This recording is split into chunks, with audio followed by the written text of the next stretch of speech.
Well, my yarny loves, it's past time o'clock for us to be crafting a better world. So let's dig into our tools and our project bags and see what meaning we can find to help us in the work of being, becoming, and braving a better world for all. Hello, we're still in a pandemic over here. Stay home and knit. If you haven't learned to knit yet, I highly recommend it.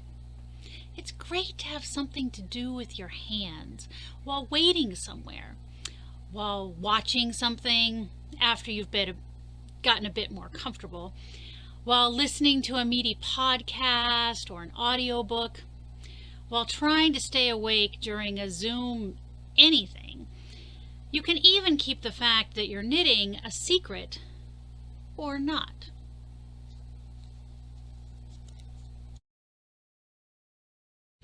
Knitting is great for those of us who are doodlers, wigglers, needers of something to do to keep our hands busy so our minds can better focus.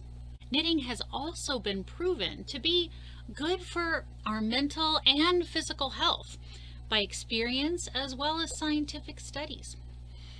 Of course, not so much when we've got a big tangle or there's a lot of math involved in a pattern. Anyone can learn to knit, regardless of age, gender, or other crafting experience. But it's not everyone's cup of tea. Some might prefer crocheting or gardening or baking or cooking. The point is finding something to do with our hands that can give us a break from digital screens, but something tactile that involves tools and the transformation of materials from one thing to another. We need that as humans.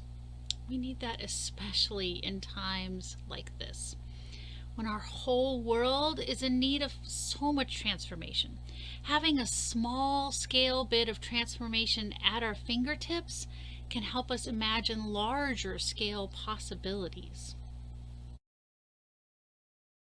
Though I grew up around all kinds of yarn crafting and a mom who owned a yarn store, it wasn't until I was a mom that I learned to knit. My son and I got a knitting book, children's knitting book from the library, and he read me the instructions while I tried to interpret them. He wasn't interested in knitting himself, but was super into diagrams and written instructions. He was 5 at the time. And I've been knitting ever since. Now, when we teach or learn knitting, we start with the basics, the knit stitch. You go into the stitch left to right, wrap your yarn at the back left to right, pull the stitch down through and off and over to the other needle. That's it. Repetitive movements that can be difficult at first, needing much attention to every action of your hands.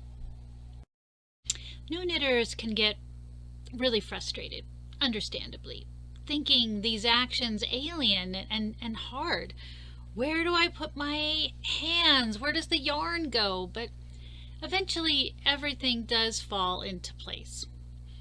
But not necessarily in the same place as the knitter next to you.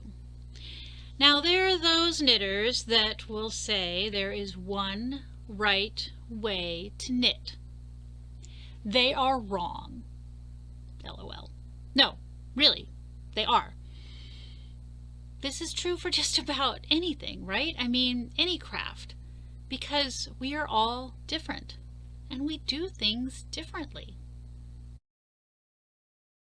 We have to learn to trust our bodies, our hands, and the movements of whatever we are learning to do to become more natural as we practice. The movements that were once strange will become rote, as unconscious as walking, but only when practiced every day. Repeating the actions create new neural pathways in our brains. It's important to learn a new skill, to change a way of doing or thinking.